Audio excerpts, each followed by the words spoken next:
வணக்கம். திருக்குறள் எல்லோருக்கும் வாழ்க்கை வழிகாட்டி. எந்த வயதிலும் எந்த நிலைமையிலும் இது நம்மை மெதுவாக நல்லதொரு பாதைக்கு அழைத்துச் செல்லும் நெறி. நாள் ஒன்றுக்கு 2 நிமிடம் மட்டும் கேளுங்கள்.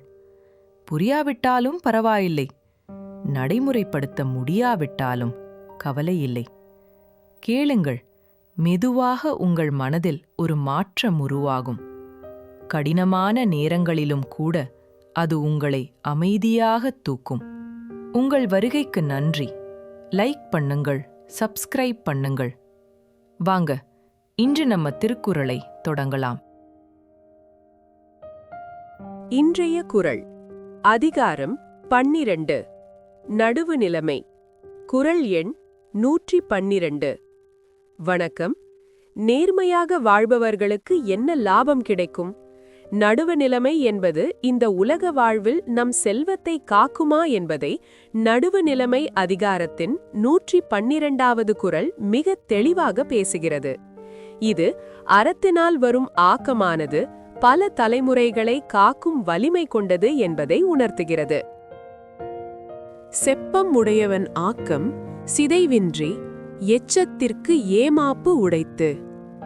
செப்பம் என்னும் சொல்லுக்கு நேர்மை, நடுவு நிலைமை என்று பொருள். இப்படிப்பட்ட நேர்மையான வழியில் செல்வம் ஈட்டிய ஒருவரின் வாழ்வு எப்படி இருக்கும்? அவர் சேர்த்து வைத்த செல்வம் அவரது காலத்திற்கு பின்னரும் பாதுகாப்பாக இருக்குமா? பொதுவாக செல்வம் அழிந்து போகக்கூடியது. ஆனால் நேர்மையின் வழியில் ஈட்டிய பணம் சிதைவின்றி மட்டுமல்லாமல் நமது பெயரையும் எச்சம் காத்து நம் சந்ததியினருக்கு நிலைத்த புகழையும் நல்வாழ்வையும் அளிக்கும். நடுவு நிலைமையே உண்மையான காப்பீடு. செப்பம் எனும் நடுவு நிலைமையால் வரும் ஆக்கம் நம்முடைய தலைமுறைகளையும் செழிக்கச் செய்யும் என்பதை உணர்ந்து நாம் நேர்வழியில் நிற்போம்.